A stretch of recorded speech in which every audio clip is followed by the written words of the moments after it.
Begin by reading verse 1. In the third year of the reign of King Belshazzar, a vision appeared unto me, even unto me Daniel, and after that which appeared unto me at the first. And I'll read from verse 22, and we'll end it off right there.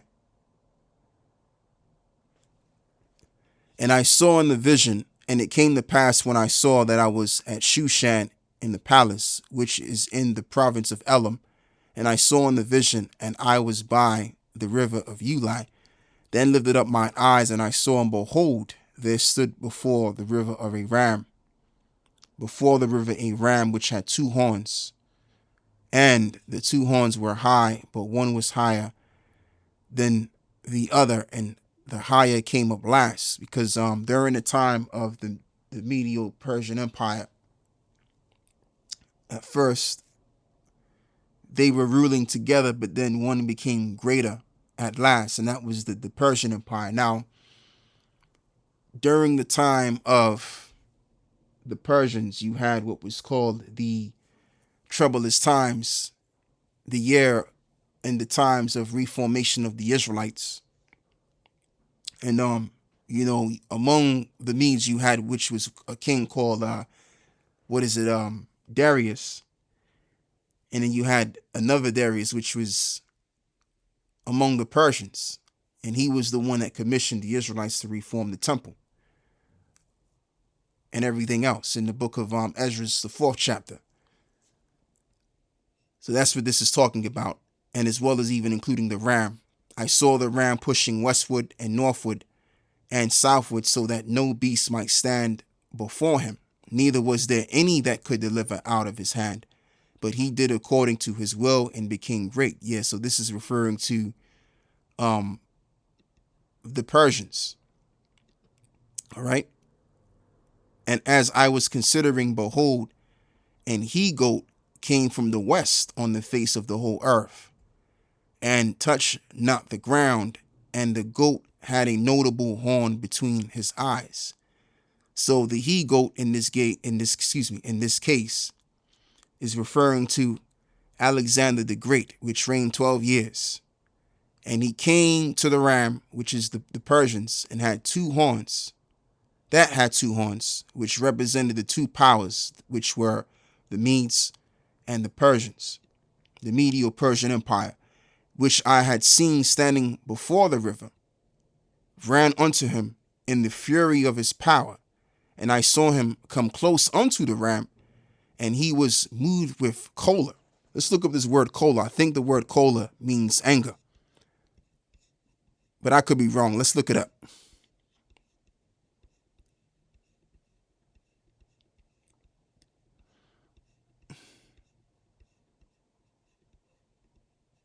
Salakia.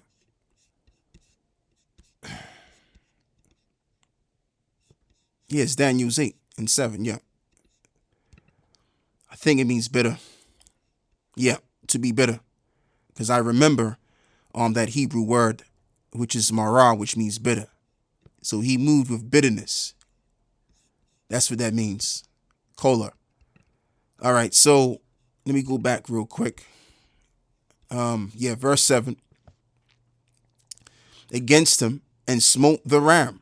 Again, the Medo-Persian Empire, and break his two horns. Right, as I've just already mentioned.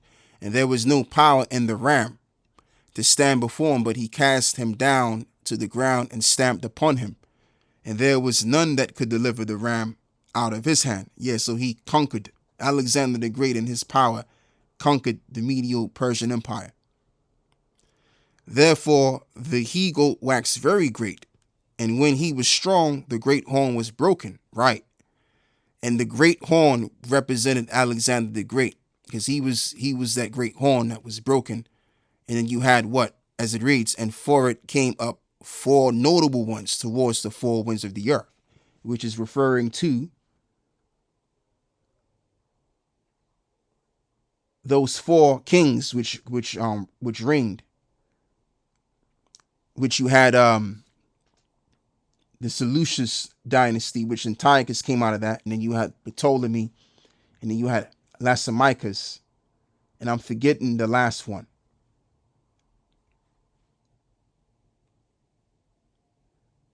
Cassander. And out of the one, and excuse me, and out of one of them came forth a little horn, which waxed exceedingly great, towards the south, and towards the east, and towards the pleasant land. And it waxed great, and even to the hosts of heaven, and it cast down some of the hosts and of the stars to the ground, and stamped upon them. This is talking about Antiochus Epiphanes now. Yea, he magnified himself even to the prince of the host, and by him the daily sacrifices were taken away, and the place of his sanctuary was cast out. Right. So again, this is talking about Antiochus Epiphanes when you read the book of Maccabees, First Maccabees. And an host was given him against the daily sacrifice by reason of transgression. And it came down the truth to the ground, and it practiced and prospered. Then I heard one saint speaking, and another saint said unto that certain saint which spake, How long shall be the vision concerning the daily sacrifice, and the transgressions of desolation, to give both the sanctuary and the host to be trodden under foot? And he said unto me, unto 2,300 days, then shall the sanctuary be cleansed. Right?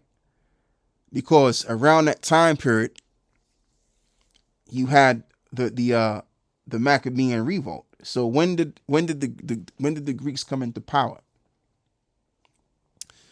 The Greeks came into power again around the 4th century BC. So as we fast forward to the time when you had the Maccabean revolt, that was like 6.5 years. Okay, about 6.5 years.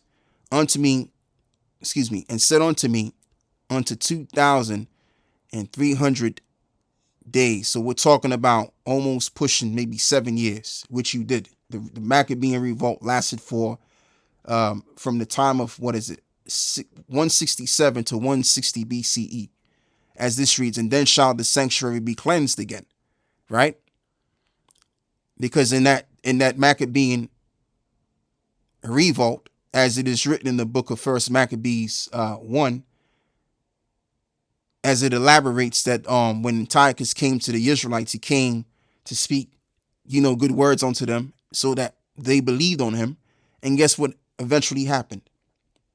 He deceived them with treachery and spoiled them and destroyed everything that the Israelites had, including the temple. All right. He defiled the temple with these strange gods. That's what he did. So because of that, you had what? You had a 6.5, 7-year war. Verse 15, and it came to pass when I, even I, Daniel, had seen the vision and sought for the meaning, then behold, there stood before me as the appearance of a man.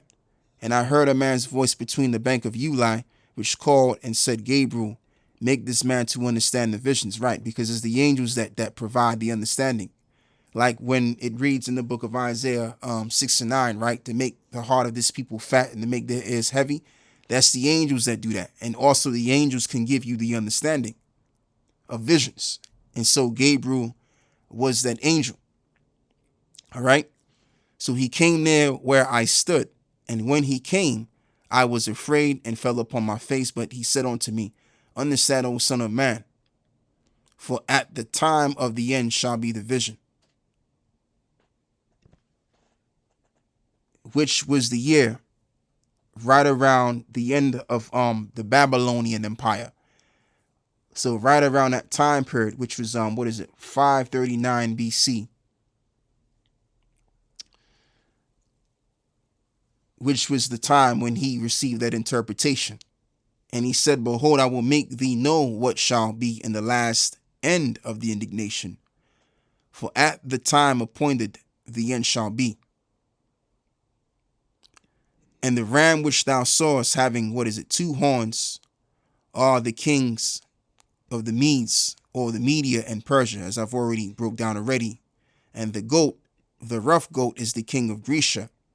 And the great horn that is between his eyes is the first king, right, which is Alexander the Great. And now that being broken, whereas 4 stood up for it, 4 kingdoms shall stand up out of the nation, but not in his palace. So now it's breaking it down. But I've already elaborated on what it all means anyway. So that's basically the official breakdown of Daniel's the 8th chapter. Because when I went into this before, I have to admit that, I did go off on a couple of verses in this. The first couple of verses I went off on.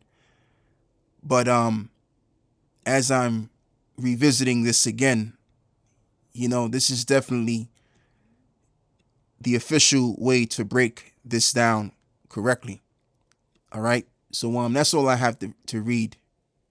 That's all I got for this lesson over here. So with that, I want to give all of the praises and the glory to the Most High and His Son, Yahweh, Bahashem, Yahweh Shai, Bahashem, Waharakak, Wadashim. With that, I'm out. Shalom.